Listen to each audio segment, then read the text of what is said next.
Si penyu membalas budi. Cinta kasih adalah sikap hormat.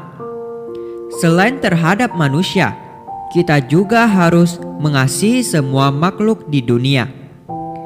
Semua makhluk hidup di dunia memiliki keluarga dan perasaan. Kita semua tahu tentang cinta kasih seorang ibu. Cinta kasih ibu tak hanya dimiliki manusia, tetapi dimiliki semua makhluk hidup. Bahkan binatang yang ganas seperti harimau, jika memiliki anak, juga memiliki cinta kasih seorang ibu. Mereka juga memiliki keluarga dan perasaan seperti manusia. Karena itu, kita harus mengasihi semua makhluk hidup di dunia dan memperlakukan mereka secara setara. Bagaimana kita berharap diperlakukan oleh orang, demikianlah kita harus memperlakukan semua makhluk hidup. Inilah cinta kasih. Ada sepasang suami istri yang sangat gemar makan daging penyu. Suatu hari, mereka membeli seekor penyu yang sangat besar. Setelah membelinya, mereka berpesan kepada pelayan di rumah mereka untuk membunuh penyu itu dan memasaknya untuk makan siang. Melihat mata si penyu bersinar terang dan keempat kakinya terus bergumul, pelayan itu merasa tidak tega. Dia lalu memutuskan untuk melepaskan penyu itu di kolam. Mumpung majikannya sedang keluar, majikannya kembali ke rumah pada siang hari. Sang majikan bertanya, mengapa di meja makan tidak ada hidangan daging penyu? Pelayan itu menjawab, tadi penyu itu kabur karena saya kurang berhati-hati. Saya tidak bisa menemukannya. Sang majikan sangat marah, lalu mengeluarkan sebuah cambuk untuk memukulnya.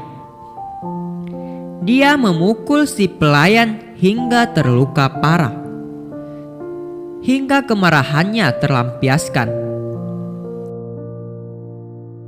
Beberapa hari kemudian, pelayan itu menderita demam. Sang majikan meminta orang memapanya ke sebuah pavilion dan membiarkannya menunggu mati di sana. Pada malam hari, ada sesuatu keluar dari kolam dengan mulut penuh lumpur. Ia lalu mengolesi lumpur pada tubuh, kepala, dan wajah si pelayan. Si pelayan merasa sangat sejuk dan nyaman. Lalu dia siuman dan pulih perlahan-lahan.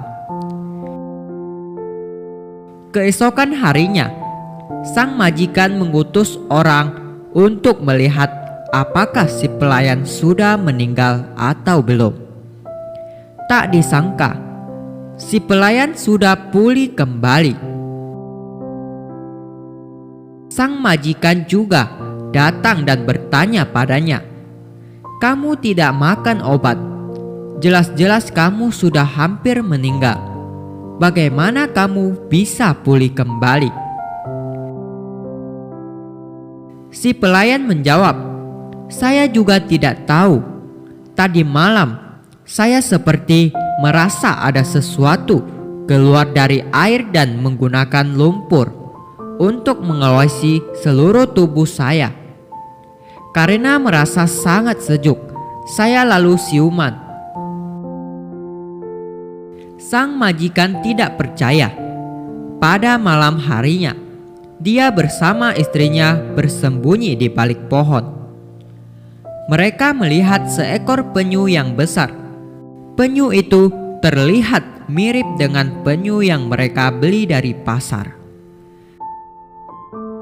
Penyu itu seperti mengulum sesuatu di mulut dan bolak-balik berulang kali untuk mengolesi kepala, wajah, dan leher pelayan itu. Setelah dilepas, hewan juga tahu untuk membalas budi. Hewan juga punya perasaan. Sejak saat itu, sepasang suami istri itu tak lagi berani memakan penyu. Mereka tidak berani memakan semua makhluk hidup yang bernyawa. Di zaman dahulu, terdapat banyak kisah seperti ini. Orang-orang di zaman dahulu percaya bahwa hewan memiliki kehidupan seperti manusia. Karena itu, saat itu banyak orang melepaskan makhluk hidup. Di dalam agama Buddha, Biksu Lianqi juga sering mengimbau orang untuk menghentikan pembunuhan. Karena itu, terdapat banyak kisah seperti ini. Sekarang kita sering melihat pelayan yang bekerja untuk majikannya. Apapun hewan yang dibeli pulang oleh sang majikan, mereka tetap harus membunuhnya. Hewan juga adalah makhluk hidup. Sungguh, pada saat menyembelih hewan, mereka juga merasa tidak tega. Namun, sebagai pelayan yang dipekerjakan untuk memasak, saat majikan mereka membeli hewan, mereka tetap harus menyembelihnya meski merasa tidak tega. Ini karena mereka memiliki hati yang baik. Namun, ada pula orang yang bertemperamen buruk. Setiap kali melihat hewan, mereka merasa sangat marah dan tidak menyukainya, sehingga ingin membunuh mereka. Karma buruk seperti ini juga sangat besar. Kita hendaknya memiliki hati penuh welas asih.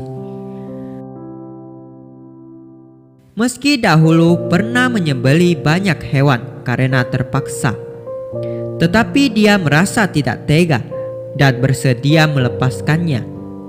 Lihatlah, penyu yang telah dilepas itu kembali untuk membalas budinya. Jadi, kita harus bisa membedakan baik dan buruk. Saat membunuh makhluk hidup, kita menciptakan karma buruk. Saat kita membantu sesama, pahalanya akan kita tuai sendiri. Jadi, kita harus bisa membedakan yang baik dan buruk. Kita harus selalu membina hati penuh cinta kasih dan mencegah diri dari perbuatan membunuh. Ini sangatlah penting karena jiwa kebijaksanaan kita bertumbuh dari cinta kasih. Pada saat kita mengasihi sesama dan semua makhluk, itu berarti kita mengasihi jiwa kebijaksanaan sendiri. Jika kita bisa memandang semua makhluk secara setara, maka kita akan tahu bagaimana mengasihi mereka. Jadi, saudara sekalian, dalam meneladani Buddha, kita harus mengasihi diri sendiri dan menjaga hati dengan baik. Dengan begitu, kita akan bisa menghormati semua makhluk hidup. Kita harus selalu bersungguh hati. Semoga bermanfaat. Terima kasih.